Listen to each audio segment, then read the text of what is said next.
تو کوئی بھی ایسا ایونٹ ہو جائے شوگر کے مریض کو جس سے جان کا خطرہ ہو جائے تو وہاں پر وہ روزہ توڑ دینا چاہیے.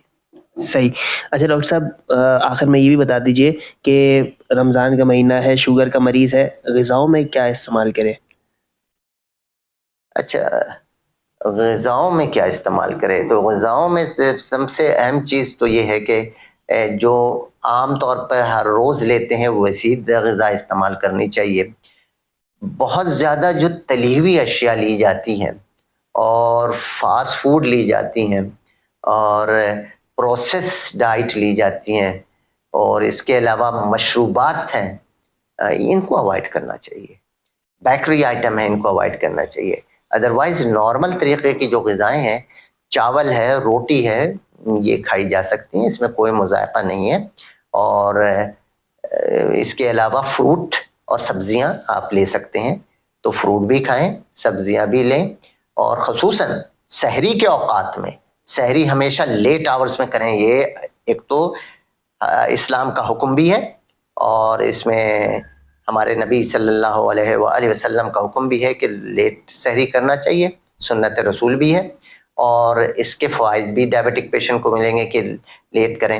اور یہ جو سحری میں عموماً ایسی غذائیں کھائیں جس میں کمپلیکس کاربوہائیڈریٹ ہو، جیسے سبزیاں ہیں، فروٹس بھی ہیں، ملٹی گرین آٹا جو آتا ہے وہ کھا سکتے ہیں، گندم کھا سکتے ہیں، چاول کھا سکتے ہیں. تو چاول سے مراد بریانی نہیں ہوتی، لوگ فوراً سے بریانی سمجھ جاتے ہیں. تو ابلے ہوئے چاول لے سکتے ہیں، خاص کر کے باسمتی چاول ریکمینڈڈ ہے، جو پالشڈ رائس نہ ہو، بہترین ہوتا ہے. تو وہ آپ کھائیں. تو یہ دیر تک اور ڈیلیڈ اس کی ایبزارپشن ہوتی ہے، تو وہ آپ کا شوگر ایک دم سڈنلی رائز نہیں کرتا، بلکہ وہ آہستہ آہستہ، اور پھر ہائپوگلائسیمیا کا چانس بھی اس سے کم ہو جاتا ہے.